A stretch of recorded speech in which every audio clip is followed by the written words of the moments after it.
زندگی کی گہما گہمی میں، زندگی کی چکا چون میں سویر سے شام تک، شام سے سویر تک بھاگم بھاگ لگی تھی، تو کسی وجہ سے لمحے فرصت کے ہاتھ آ ہی گئے ہیں، تو آئیے ہم اپنا ربط کتاب اللہ سے جوڑیں، قرآن سے جڑ جائیں اور اس کی تلاوت کو شعار زندگی بنا لیں۔ گر تو می خواہی مسلمہ زیستن، نیست ممکن جز بقرآن زیستن۔ اگر تو مومن بن کے، مسلمان بن کے جینا چاہتا ہے تو قرآن کے بغیر تیرا ایک لمحہ بھی نہیں بیت سکتا۔ تو اس کتاب کے ساتھ ہمیں وابستہ ہونا چاہیے، روزانہ 1-2 پارے خود بھی پڑھنے چاہیے اور اپنے بچوں کو بھی اس کی ترغیب دینی چاہیے۔ روزانہ ہماری صبح کا آغاز تلاوت کلام مجید سے ہو تو زندگی کتنی خوشگوار، پر نور، تاباں اور منور ہوگی۔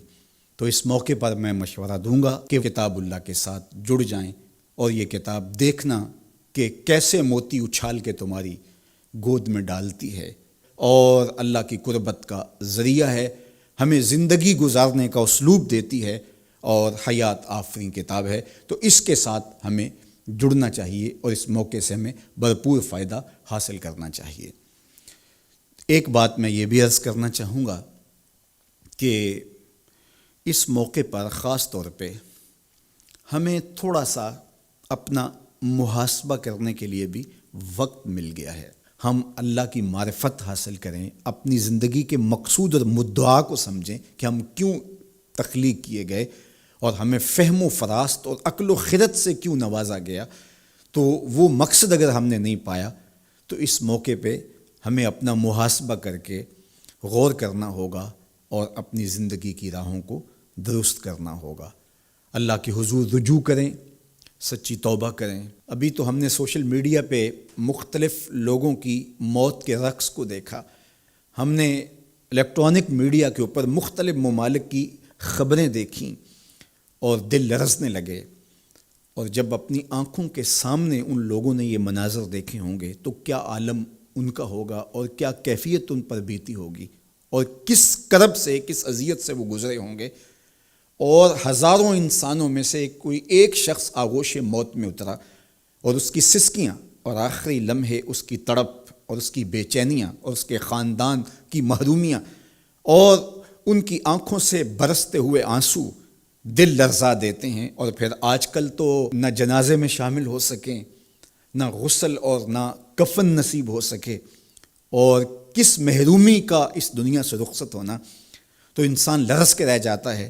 تو ذرا 2 لمحوں کے لیے تصور کر لیجئے کہ 7 ارب انسانوں کے اندر چند ہزار لوگ موت کی آغوش میں گئے، جبکہ اربوں انسان ہیں، تو چند ہزار لوگ آغوش موت میں اترے تو ہمارا وجود لرزنے لگا۔ تو وہ لمحہ کتنا دردناک ہوگا جب یہ زمین بھی لپیٹی جا رہی ہوگی، جب آسمان بھی لپیٹا جا رہا ہوگا اور ہر ذی روح اس دنیا سے رخصت ہو رہا ہوگا، اور خوف قیامت اور قیامت کا وہ زلزلہ، وہ جھٹکا، اپنے اطراف میں دائیں بائیں آگے پیچھے لاشیں گرتی نظر آئیں گی، اور پھر جسموں کے پرزے اڑتے ہوئے دکھائی دیں گے۔ اذا زلزلت الارض زلزالہا واخرجت الارض اثقالہا وقال الانسان ما لہا یومئذ تحدث اخبارہا۔ وہ داروگیر کے لمحے، وہ ایک خوفناک چنگھاڑ اور چیخ، وہ ایسا دن ہوگا کہ ہول قیامت سے پیدا ہوتے ہوئے بچے کے بال سفید ہو جائیں گے۔ وہ اتنا دردناک لمحہ ہوگا۔ تو وہ لمحہ بھی آنے والا ہے اور ہم سب لوگ آغوش موت میں اترنے والے ہیں۔ اگر اس وبا سے میں اور آپ بچ کے نکل بھی جاتے ہیں تو کیا موت سے ہم بچ پائیں گے؟